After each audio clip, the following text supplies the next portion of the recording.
The Heaux Bag. And we're back. And we're back. With the bullshit.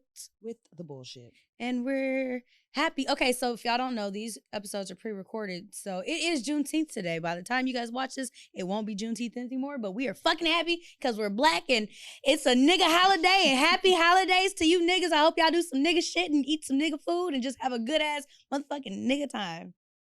Happy Juneteenth to everybody that's black.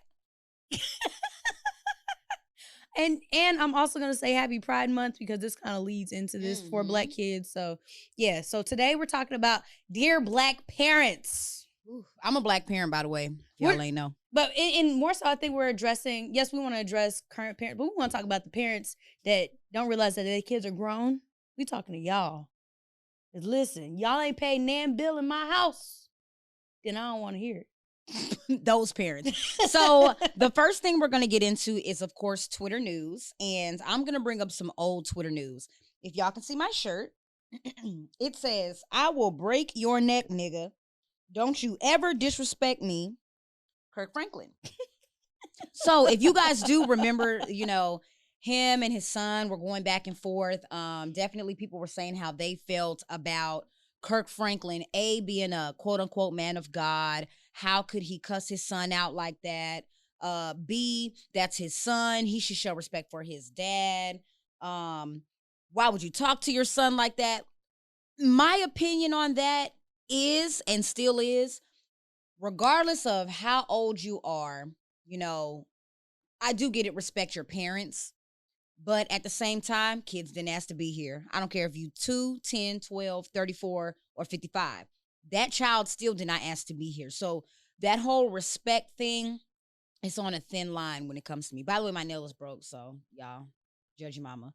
But I think when it does come to that, it's a tricky thing. I think he was speaking how he felt from his perspective, meaning the son. And Kirk Franklin, I think because he's in the spotlight, and he's still a real nigga at the end of the day, he wanted to say, hey, look, nigga, you better fucking watch your fucking mouth or I'll break your neck. And I have seen a lot of toxic relationships between black fathers and their sons because they talk to each other that way. Mm-hmm. So. But can you do me a favor, rewind back real quick? What happened in the video exactly? So the son basically, I guess, was trying to say he felt some type of way. He's done this before. He felt some type of way about his dad, kind of. So basically, Kirk Franklin did come out and he said, many of you know, I have an older son named Carry-On Franklin. He said, we've had a toxic relationship with him as a family. We've tried for many years through counseling, through therapy to try to rectify this family matter. I felt extremely disrespected in that conversation and I lost my temper. I said words that are not appropriate and I am sincerely sorry to all of you. I'm not perfect. I'm human, and I'm going to make mistakes. I'm going to try to make this right. Please keep me and my family in your prayers. And I think that if you could see from the video, Kirk Franklin, this shit came a little too easy for you to cuss your son out. You talk like this all the time. This wasn't no, oops, I accidentally told him I'd break his motherfucking neck. I feel like he's a grown man, so like we talk to each other. If that's how they communicate, then that's what they do. What I meant. Now, had his son been a 14-year-old child, I find my stance would have been way different. Like, you don't talk to kids like that. I'm not a parent, but there's some things you need to just not pour into your child. Like it's I agree. It teaches them to also, you know, talk to other people like that and all the stuff. I do believe in a little tough love and building character and shit like that, but there's certain boundaries like you just don't, to me, you don't do to kids. I seen a meme that was like, when you ask your daughter who the hell you get your attitude from. I get it from you. And like I wasn't allowed to say that. Like, if I would have got asked that as a kid and I said you, then I probably got whooped. Yep. So I mean, because I have my parents, they were disciplinarians. I got my ass beat. But like as I get older, I still don't talk to them crazy. But I think at some point, parents need to learn like to, I don't know. I'm not disrespecting you when I say no. So yeah, I'll lead into that later. Cause okay, so I'll put y'all a little on my family business. So me and I have been setting boundaries with my parents lately over the last couple of years, and so they are having a hard time adjusting to it. They think it's disrespect, and because like my dad asked me something the other day, and I was like, respectfully, I'm gonna decline. He was like, you're being aggressive. Just because you say respectfully doesn't make respectful. And I was like, there you go. Like, I was like, I'm tuning back out. See you next year. Like, it's just. What more can I say? He felt like I was being disrespectful because I said no. And I'm like, again, you don't pay none of my bills, George. Which he don't watch this. My dad don't know how to podcast because he would be, I didn't raise you like that. Oh my, you're a slut. Oh my. Like he would just, he would start praying. He would bring out that prayer cloth and start doing the most. And I just, I ain't got time for that shit. Pouring holy water on the camera. Nah, for real. My daddy is so funny. But yeah, no, like he's having a hard time adjusting to me being an adult. And it's just weird. Like I don't know, but we're going to go back. So what really I wanted to talk about Black parents today, because yes, Kirk Franklin, that was a thing, but there's a video going around it's going viral of a little boy from Atlanta. The lady cuts on the camera and is like, you gonna get your ass beat, we gonna show it on camera because you was doing that gay shit. So they like carved gay into the side of his head and they're like hitting him in the head and pushing him around, and he's just like, going with the flow. I think he's a 7-year-old kid or something like that. He was just very quiet, like.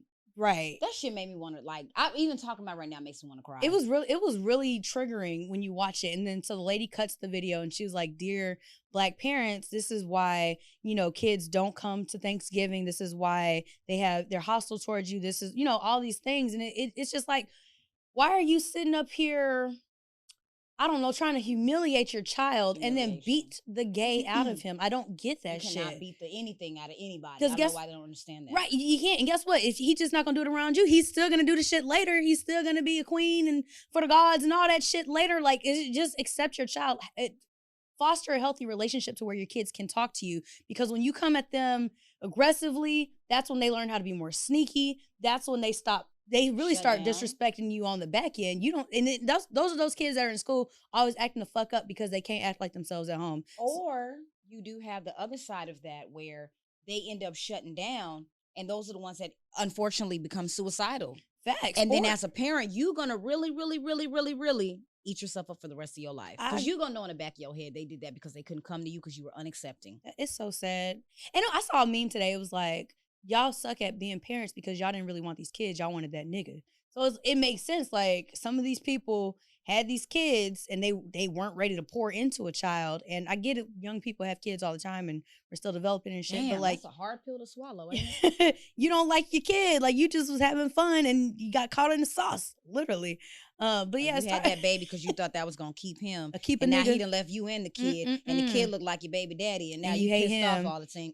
That shit is real. Now they hate you, and every time you do something wrong, you look just like your ugly ass daddy, your stupid ass daddy, your da-da-da. Now that's one thing. Me being a parent, I do watch what I say about my daughter's daddy, how I talk to him in front of her, and my feelings about him in front of her, because I do know one thing my mom did do, and I commend her for that to this day. She never talked bad on my daddy. Around me, I never heard it. So all growing up, I was like, my daddy's just the best dad. She would even allow me to get dressed, thinking my daddy was gonna pick me up, and I'm just sitting there with my bags ready. And I have a sister that's 6 years older than me. And my sister, we have different daddies, and she's just looking at me like, you still waiting outside? And I'm like, my daddy coming. Aww. I don't care. Aww. And my mom just going about the house doing what she doing. But she let me realize on my own, I'm not saying my daddy ain't shit. But in those moments, in retrospect, now that I'm 32, I'm like, my dad did have a lot of moments where he could have stepped up a little harder. But my mom let me realize that on my own. And I think that as a parent, you saying, oh, here go your ancient ass mama, or oh, why your mama do that? Why your mama know better, your daddy know better. Why the fuck did they do it? That is not a child's business. No, there is a lot of jewels in a lot of the sayings that old people used to say. We may not have gotten them then, but the older you get, you like, a child's place. That makes sense. Stay in a child's place. Stay out of grown folk business. It's too many adults that are letting little kids sit in on these conversations, or you talking about private matters between you and your baby daddy or baby mama in front of the kids, to where now when they sit, I'm sure you don't have no kids, so you sat around kids and you like, how old are you again? Right. You grown as hell. But they're grown as hell because you're allowing these 4, 5, 6, 7, 8-year-olds to sit in on these grown ass talk. Yeah, see, y'all gotta start watching how you treat. Now you want to beat your kid's ass for listening to Pop That Pussy, Don't Stop, Doodle Brown, wondering where they got them dances from. But they sitting in the back seat with you and your homegirl while y'all doing all this tongue sticking out. And Come on, make it make sense, Black parents. Y'all, we were somewhere. Me and Toy were somewhere, and this little girl, I loved her Woo! personality, but you could tell that she was around adult, like her mother. Just probably took her to all the hood functions. Her mom might be in the car right in 5015 right now, and the baby probably sitting in the car with the window cracked. Right, like this little girl was just so grown, and it was sad. It was scary because she's probably influencing other kids around her, or like she influenced mine. No, she sure didn't, because JoJo was like, "My mom ain't not doing that." I'm gonna just stand right here. I'm gonna watch your purse. But it was sad. It was funny. Sad. It was funny because it was like, oh, it's funny, but it was really sad because it's like, dang, nobody loves this kid enough to actually pour into her and like raise her to be a respectable young lady. Like, yes, we talk a lot of whole shit, but we don't play that shit. Like, kids need to stay where the fuck they need to stay, in their place. And so I just really want people to start being more cautious of the way they treat their kids.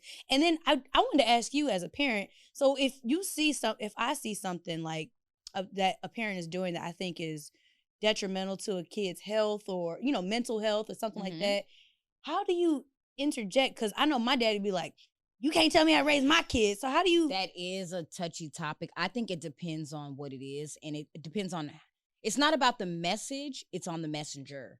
So it's like, how are you delivering this message? Are they close enough to you to where you should deliver that message? Because if I don't know you and you coming up to me saying, hey, just FYI, I don't think your child should be da-da-da-da. Bitch, who the fuck are you? That may be the response. It may not. You never know. Right. But that's a touchy topic, and it's a tiptoe ass topic. Child. But because there's a lot of, I think this generation, so I'm 32. Grandmas ain't what grandmas used to be. I will say that. I'm definitely throwing that out there. They living their own life at this point. I don't know if it's menopause, but they're not helping. They're not watching like how kids. Our grandmas were helping. Our grandmas wanted to be in the house. Bring the baby. When you gonna bring the baby? No. I had two different grandmas. My mom's mom was like, "What do I need to do for Taylor and Jordan?" I got them. My dad's mom was like, I'm outside.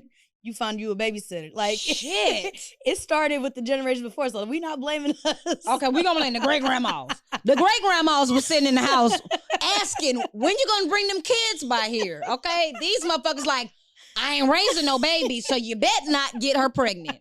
No, or your ass is on your own. That is facts. But I think that I came from a generation, I'll say, to where both my grandmothers were in the house. They're the soul food grandmas that cooked every Sunday, so on and so forth. So I miss that. They poured into me by how I was raised that it takes a village.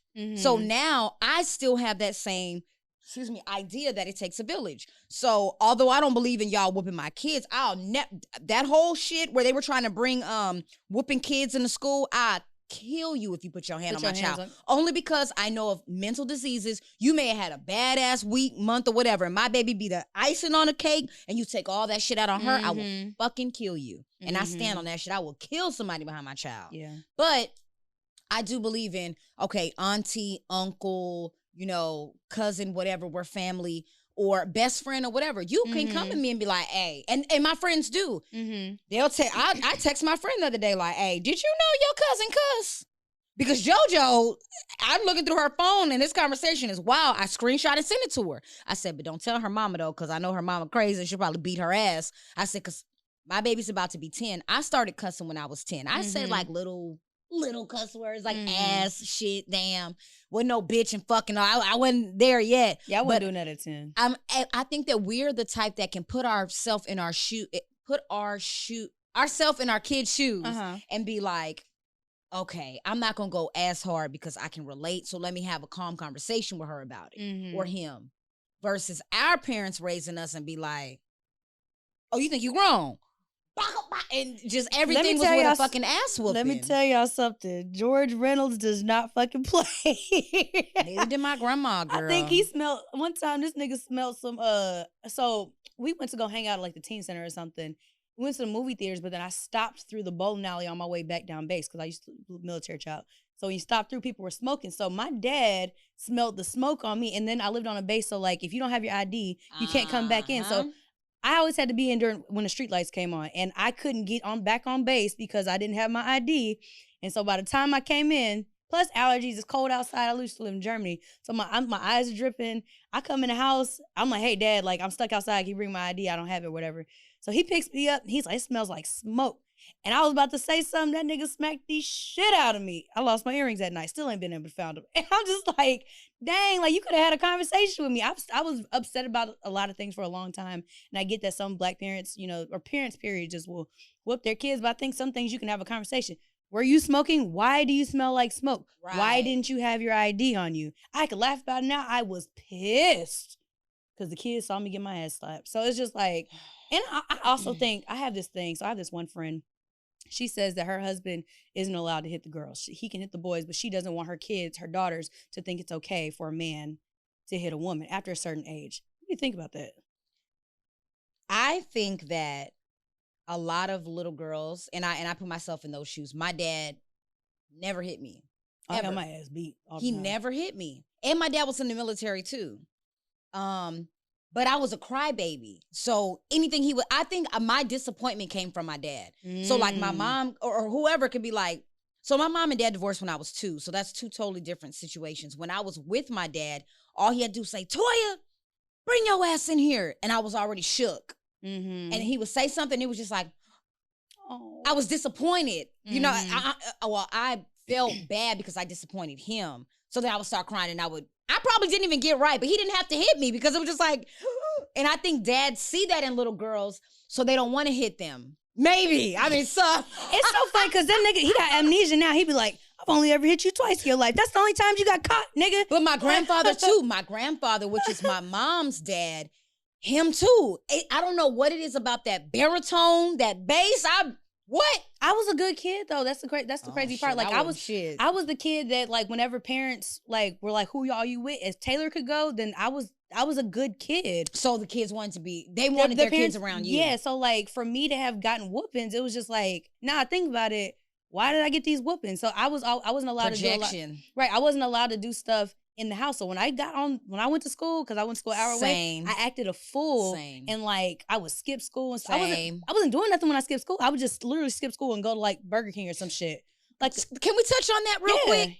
Parents, we're telling you from our perspective, if you are trying to seclude your kids from not going to parties, not doing this, not going to the movies, not letting them date, not da-da-da-da, because it may be somebody that's going to influence my child, they're going to start skipping school and they're going to just start hiding it from you. They said the best sneaky kids are the preacher's kids. And I was raised in the church. I was on the usher board. I was Vacation Bible School. I was in the choir. I was anything you can think of because my grandfather was a deacon and my grandma was in the church cooking all the time. And we bad as I went to a visiting church on the church bus, and I saw one of the preacher's daughters giving head to our drummer. I used to love those retreats. You used to hear all the juicy secrets. All the freaky shit. You found out the minister is fucking Sister So-and-so on the low. Hell yeah. Sister So-and-so done got her ass whooped by her. That shit made me not want to go to church. I'm like, this is what y'all trying to beat me into? Nah, for real. And it's, I will respectfully. We'll touch on religion later. Yeah, I was going to say to stay away from religion. But like even then, so my dad, I recently reconnected. So I hadn't talked to my dad in like 2 years. So we recently reconnected and, he was like let's have a family praying moment. So I was like, oh, I don't go to church anymore. This nigga right here put his hand over my head and started talking in tongues. And like me and Jordan were looking at each other like, okay, nigga, like I will pray with you. But I was like, you have to learn to respect me and like who I am as an adult. Like, and it's not a slap to you. It's just who I've chosen, the path I've chosen. Exactly. And you know what? If that means that I'm, according to you, going to go to hell, then I'm sorry. Like, we're going to have to just respectfully disagree. And so, like, I don't know, I think older parents need to learn about their own children. Like, they're going to have their own lives. And I guess I'm going to tell young people that. Realize that your kid is gonna grow up one day and choose their own path, whether it to be gay, whether it be for them to think that they are fucking anything, resonate with white or whatever they that's choose. What I was trying to. These generations are a little thrown off now. I will say that, in my opinion, they look different. You know, they real sensitive or whatever. Yeah. But yeah, like you stop disrespecting your bond. Like that means to me, it's like you never really loved your kid for who they were. You loved an idea of you More so, is that not? Living your life vicariously through your child. That's sad. And then I also want to touch on that too. Y'all, some of y'all mamas are jealous of y'all's daughters, whether it be them, being single, being, cute, being successful, taking a different path from what you took. And we see that. It's fucked up. It is fucked I guess up. old people don't watch this shit, but somebody tell your mama, like, stop projecting your insecurities onto me. These the black mamas and the black daughters and the black daddies and the black sons, there is a terrible disconnect to where it's so bad that the connection between the grandmas is what connects and bridges them back together. Mm-hmm. If your grandma is not fucking 50 and your mom is fucking 30 and you're, we ain't gonna talk about that. Well, no, I mean, I guess it's normal. 50, Bernice 50 Burgo. and then your mama is 37. No shade to anybody who has young kids, but I mean. But it really is problem, sad that there's a very big, huge disconnect. Like I can say that between my mom and my sister, for whatever reason growing up, it was just such a toxic bond. And it's like, it's still toxic now. Mm-hmm. It's toxic between all three of us. And it's like, damn, you only got 2 daughters. And this is my thing again, because if y'all are avid listeners, I touch back on hospice. I'm around death all the time. Mm-hmm. Imagine you, Moesha, and Bernard. Y'all have one son, and that's it. And that one son is the little gay boy in this video that we talking about. Mm-hmm. And he's only 8. And y'all trying to beat the gay up out of him. Y'all trying to do all this crazy shit. Now he's gone viral on the internet because y'all did that. Now he's getting bullied in school, bullied in church, because I'm pretty sure y'all trying to praise and pray the gay up out of him. He's getting bullied in church. And this is going to be on the internet forever. Mm-hmm. He's probably just going to be a viral sensation. Let's say he decides to be in the closet until he grows up and whatever. And then one of y'all get cancer. And the other one does something else. And now, look at y'all. Y'all are withering away at the mere age of 65 and 53. Who y'all gonna need to take care of y'all? Lil Ray Jr., Lil Bernard Jr., Yeah, he don't give a fuck about y'all. you whooped since he was this just went viral. Y'all probably been beating his ass and speaking to him bad since he was fucking born. Time out. Let me touch on that. So he went live. I don't know if I sent it to you. He went live yesterday. And people were like, oh my gosh, baby, I'm so sorry that you're being abused. He's like, I wasn't being abused. I was doing bad stuff. So I had to get it beat out of me. He thinks Y'all that shit is normal. He thinks that's what love is now. This kid is fucked up now. Not because he's gay or flamboyant, but because he thinks somebody putting their hands on him is expressing love and concern. That's the fucked up part about it. Like, y'all are really fucking these kids up. But imagine, Bernard and Moesha, they did all that shit. And now they need somebody to take care of them. Y'all can go to hell. Why do you think at little Bernard Jr.'s grown-ass age, think that he owes y'all some shit? Oh, but because we your parents, you supposed... Fuck that. Respectfully, nah. Watch how you treat your kids. Facts. Pour love into your kids. Love your kids. Everybody wants unconditional love, but they come with a bag full of conditions. Oh, I'm gonna love you unconditionally as long as you're not gay, as long as you do this, as long as you do that. That's not unconditional love. Don't tell me I'm gonna love you. My love hurts. No, fuck love that. don't hurt. I'd rather be by myself. And that's why there's a song like, you choose your family. Like, we create, the friends I got now, they family. You seen that meme going around lately. Because family is, your biological family is so fucking conditional. Because they feel like I'm your family. You gonna love me. I'ma always be here. Nah, boo. Like, especially now that I know how to take care of myself. I literally don't need you for anything. I have no reason to come back to an unloving environment. One that doesn't respect me, but you know what? That's just that's another thing. But no, that shit really is sad. And you touched on something that was very good about, him thinking that somebody beating his ass is unconditional love. One of my friends is married to somebody, and he literally told me, I'm not gonna say accidentally. She did some toxic shit to make him put his hands on her. Not, punch her, slap her, but it was like, fuck. Like, it got him so out of his character that he was like damn near about to slam her ass into the wall. But she did not start listening until he did that. But then he said he had to step out and remove himself from that situation and think and say, God damn it, this is how she was raised. That's what she's used to. That's the only way her mom's gonna listen. That shit really has an effect on you as a grown-ass age. Her mama was getting her ass beat all throughout her life to where she's now in a relationship to where she's like, fuck you, nigga, blah, blah, blah, blah, blah, blah. What you gonna do? What you gonna do? What you gonna do? Bam! I'm leaving. Now she starts listening. What? That's crazy. That's so crazy. We're saying it's crazy, but she thinks that this is love and this is logic and this is how life works because this is what I was raised for 18 long years. You know how long 18 years is? You gotta have more respect for yourself. I don't get that. But what if it's embedded in you for 18 years? You don't know nothing outside. You thinking that's what love is for 18 years. Child. Somebody calling you a bitch. And at the end of calling you a bitch, you making his the only food reason I will say that you have to respect yourself because I'm putting a little of my family business out. My dad has a problem with putting his hands on me, even at this grown age.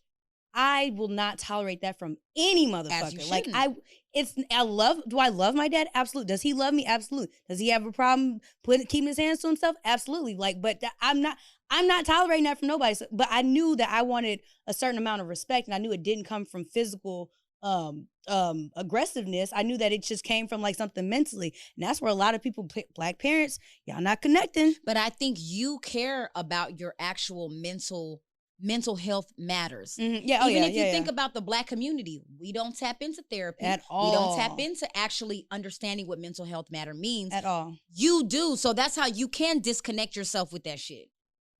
You're taking the time to go to therapy. You're taking the time to and a lot of people don't do that. Your bag. I'm trying, y'all. I'm trying. A lot of people don't do that. You know what? Within the black community, I will say this. How many of y'all can resonate with what happens in this house stays in this house? Why is that a saying that we have? You gonna get your ass beat, but you better not tell nobody I did it. You better not. If you had a black eye, you tripped and you fell. You're coercing your kids into lying. But then when they start stealing from the stores, where the fuck you get that from? Well, shit, you taught them how to lie. Shh. If you lie, you'll steal. And if you steal, you'll kill. They go hand in hand. I hate black people. But goddamn it, it's true. Oh, gosh. Oh, my God. Because I say all the time, I'll kill you. And I used to lie and steal when I was younger. Shut your ass up, nigga. Hand in fucking hand. Oh, my gosh. You are silly. But no, I say y'all learn how to respect y'all kids. Like, for real. And that doesn't mean, when I say respect your kids, that doesn't mean like let them disrespect you at all. No, what it means just like talk to them like normal fucking people. Like have conversations like as you would want somebody you wouldn't want nobody to walk up to you and just smack you upside the head because there was a misunderstanding. Talk about it. Or better yet, what's crazy is older black generation, I'm going to wrap this up because I know we're catching toward. The older black generation that we're speaking of will say, respect me because I'm your elder. But in the same breath, kiss my ass, Barbara. In the same breath, if another person, let's say it was Karen, that's 65 years old, or Barbara, who's black, who's 65 years old, said something you didn't like to your 10-year-old child, and they tell you, you ready to whoop their ass. Make it make sense. I thought it's all about respect. Respect your elders. No, don't just respectfully no. Respectfully no. Like the same respect you think you deserve from every little black person on the block that you live on is the same respect that you need to be given to every little black person.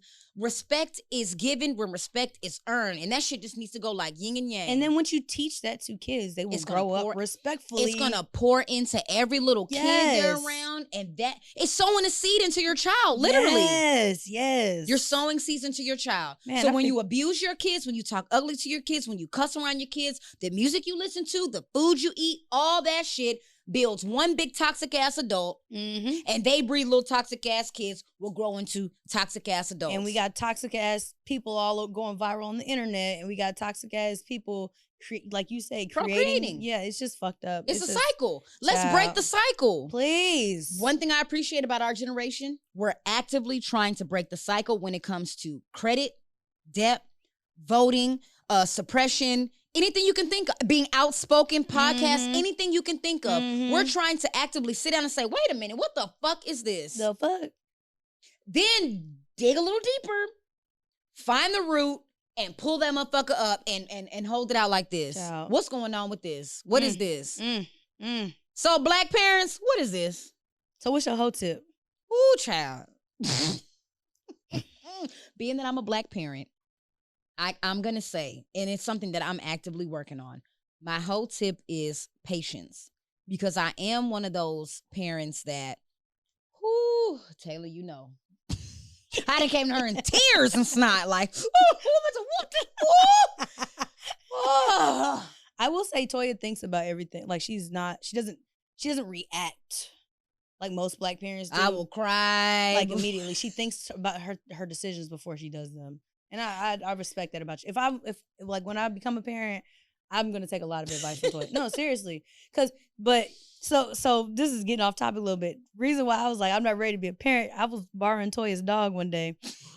Dog, my dogs are behaved. They talk back a little bit, but they not that bad. I almost killed Chico. I woke up in the middle of the night strangling this motherfucker, and I said, you know what? Bad. But sometimes kids are bad, and I'm like, I don't want to risk. I don't want to risk going to jail. By the way, y'all, Chico is not a part of my family anymore. He's gone. That's how bad he was. Taylor was like, hey, I found somebody that'll love on Chico. Pick him up now. Neow. Oh, man. And he's gone. And my house has been quiet. I had baby rails up. My house is so much more quiet now. Poor little Zeke. Poor Zeke Chico. I got a cat. But anywho, my whole tip is going to be patience. You have to, don't prey on patience. And the reason why I say don't prey on patience is because whenever you pray about something, whoever you believe in, your higher power, you're the Most High, God, Jesus, Lamb, whatever you pray into, is going to send you actual life lessons that's going to say, okay, you praying on patience. Let's see. And you're going to have to actively work through those lessons that the universe is sending you. Get those tests. So I no longer pray about patience. I'm actively knowing I need patience. Boom. This is the situation I need patience on. This happened. That also comes from understanding your triggers, too. Right. Like, how am I going to work on this? Yes.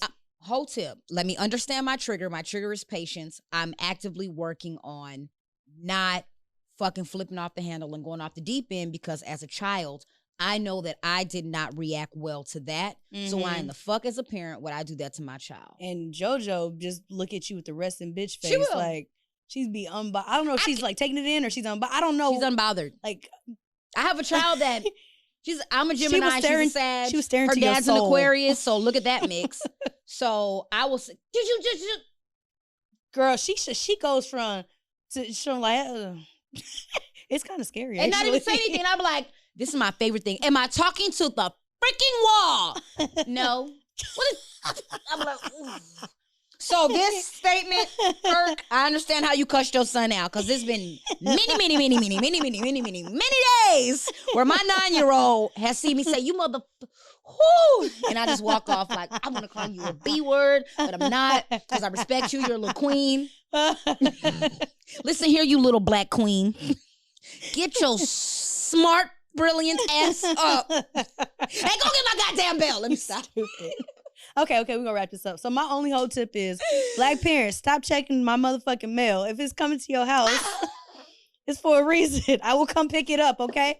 I don't need the police knowing where I live so they can pick me up for these warrants. That's why I haven't changed my address on my ID, because when you come looking for me during warrant roundup, you're gonna go to George's house. You're not coming to my apartment. George gonna tell me like, she don't live here no more. Hey, no, my daddy's so fucking funny though. Like, this nigga was like, yo, I think you got a check in the mail for $57. Not I think. I said, you think we're... I said, how you know? He was like, I can just tell money through the mail. You come back, your shit got tape on it. Hey, you know USPS been on some bullshit lately. You know you can't trust Black people. All right, y'all. Well, okay, that's it. Thanks for tuning in. Bye.